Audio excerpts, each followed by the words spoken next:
රටේ මහියන්ට වඩා කහදීන ශෝකලා තියෙන වෙලාවකට මේ තරම් මොන ලස්සනට මේ නර්තනයේ යෙදෙනවා පත්වර අදුර රේඩියෝ කරගෙන නර්තනයේ යෙදෙනකොට පරිම අලංකාරයි මේක බලාගෙන ඉන්නකොට වචන වලට තේරලා නැහැ ඒ තරම් නර්තනය අපූර්වත්වයක්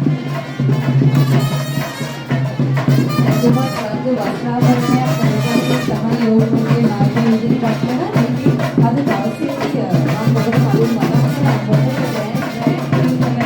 අපි මේ හරි මරාටි ක්ලාස් එකක් තියෙන්නේ. සීනිකම කිරියාගේ මාතෘකාවේ මොන නාටක කාර්යය වගේම අමුතුගේ බාහිර පිළිසිරි ඉන්ද්‍රාකාරයක් කියන නාටක කාර්යය දෙන්නායෝ ක්‍රියා මතකයේ මේ කලාශාස්ත්‍රයක්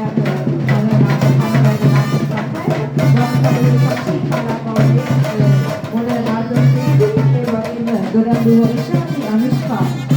කලාකාරියට අයත් කණ්ඩායම නාටකයේ ආදි කොටගත්තාලු මොඩරියන් මයුරියන් රාෂ්ට්‍රීය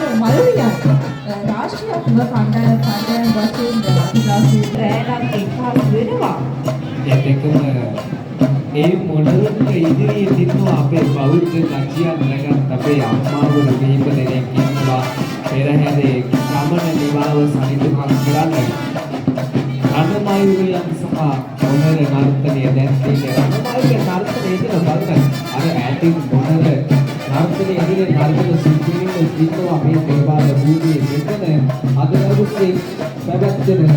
අවස්ථාන පෙරහැර මංගල්‍යයේ ඔවුන්ගේ අවසාන නර්තනය මේ දෙවොන් දේවාල භූමියේ මේ ස්ථානයේ සිදු කරන්න උන් බලාගෙන සිටින්නේ මේ බලන උන් හරිම අපූර්වයි මේ නර්තන ගැන කියන්න අපිට වචන නැත්නම් බලන්න මේ මොනර නර්තනය එකක්